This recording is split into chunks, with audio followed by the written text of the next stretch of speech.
Humans have relied on boats for centuries. Boating allows for transportation, exploration, defense, entertainment, and hunting. However, over time, boats have gotten louder and louder. To us up above, the average intensity of ship noise is 111 decibels.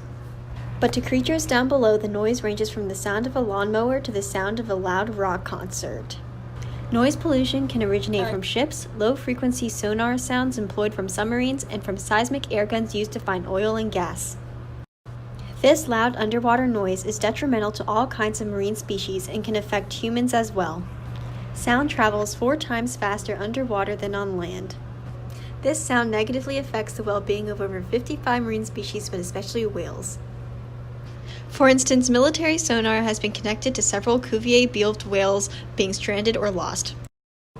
Whales use echolocation in a series of calls to communicate, mate, navigate, and hunt. However, the disruptive sound from ships interferes with their calls, disallowing them to communicate effectively and find prey. In this way, noise pollution shrank the world for whales. For example, Tommy, a blue whale off the coast of Canada, could be heard 1,500 miles away by Kathy, a female in the Caribbean, but today, Tommy's call can only travel 50 to 100 miles. In order to hear each other, whales have to group closer together. Increased vessel traffic reduces 96% of orcas' abilities to communicate. Along with hindering communication and mating, finding prey becomes a great challenge when boats are present. When whales cannot find their prey, they use up stores of excess blubber, which contains man-made pollutants and toxins. European killer whales carry banned PCB chemicals, which would be released directly into the ocean. Scientists have observed an 18% reduction in the time spent feeding when boats are in the area. To avoid the loud ships, marine animals migrate to different locations, imbalancing marine diversity and decreasing fish catches.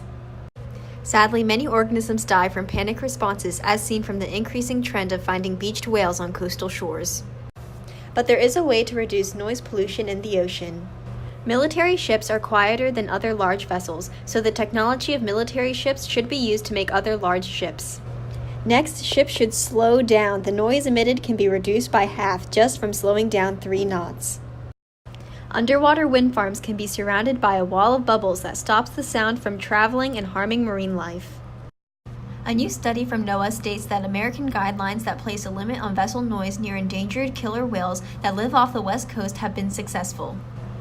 The regulations are helping southern resident orcas while still not harming local whale watching and tourism. Despite the rules, tourism tax revenues have risen. So as you can see, there are many ways to reduce noise pollution in the ocean. The more efforts we make to improve our ships and practices, the more healthy our ocean will be.